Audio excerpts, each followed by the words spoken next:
Okay, welcome to part 3 of Arlene from Israel's July 7th blog. This is the video, of course, of her blog commentary.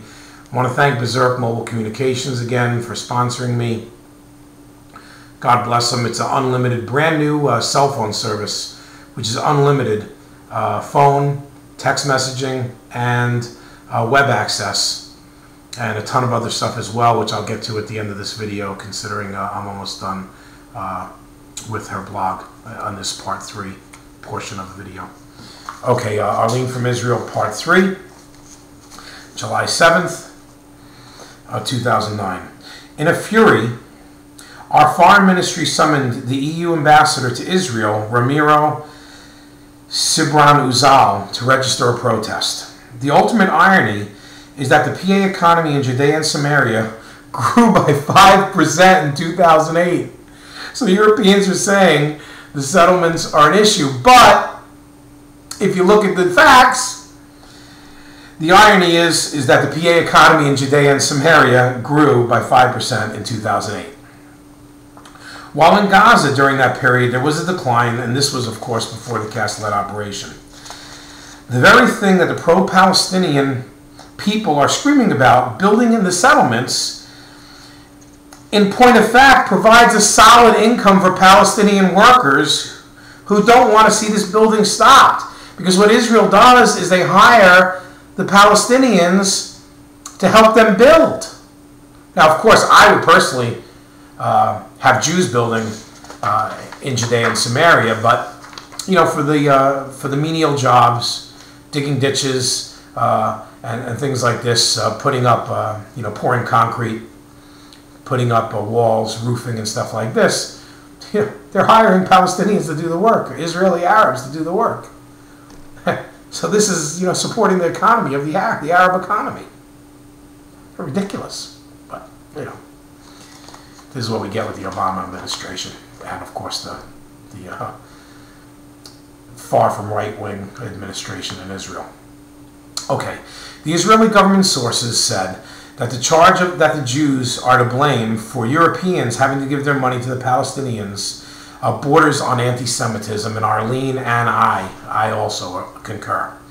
We have acquired additional names of the Likud faction members who signed a letter to Prime Minister Netanyahu initiated by Minister of the Knesset, MK Tzipi Hotovely, protesting this advocacy of a Palestinian state. In total so far, my understanding is that the following signed it, and I'm going to try to get their names right. Gilad Erdan, Yuli Edelstein, Ayoub Kara, Gila Gamliel, Danon, Miri Regev, Tzion Pinyan, Carmel Shama, Yariv Levin Ze'ev Elkin. And she believes that there are a couple of other names, 2 or 3 names. Now, if you are in Israel and you're listening to this, I really would appreciate, and even Americans, I would appreciate if you contact these people, and I'll name their names again: Gilad Erdan, Yuli Edelstein, Ayoub Kara, Gila Gamliel, Danon, Miri Regev, Tzion Pinyan, Carmel Shama, Yariv Levin Ze'ev Elkin, and I'll put their names, I'll spell their names out in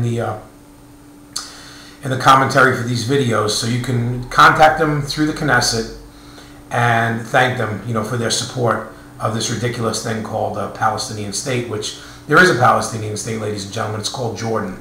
If you look back at the British mandates, 2/3 of the British mandate was given to a country called Transjordan.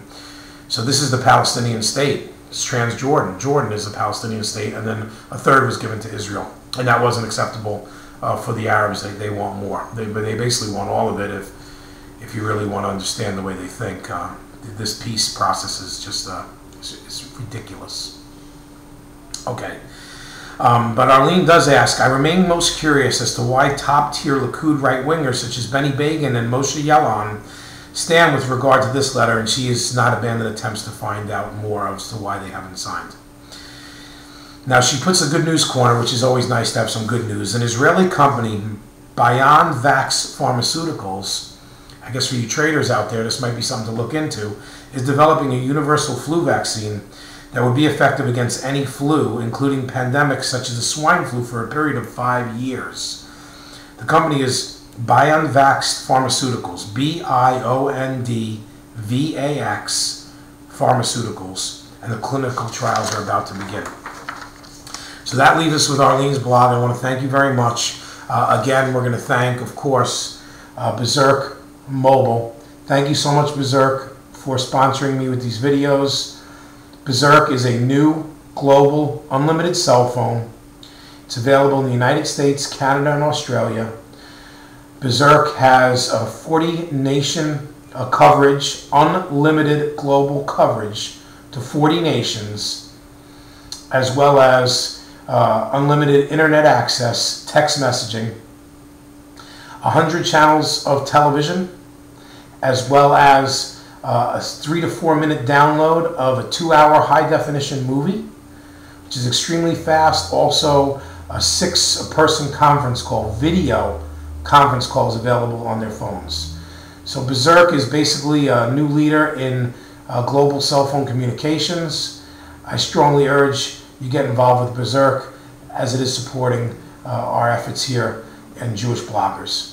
And again, you can follow the link to Berserk below here if you click onto it, below the video, or you can of course enter it in your browser with the link provided right here that you can see on the screen. God bless you guys. God bless America. God bless Israel. Thank you for your support, and have a great day.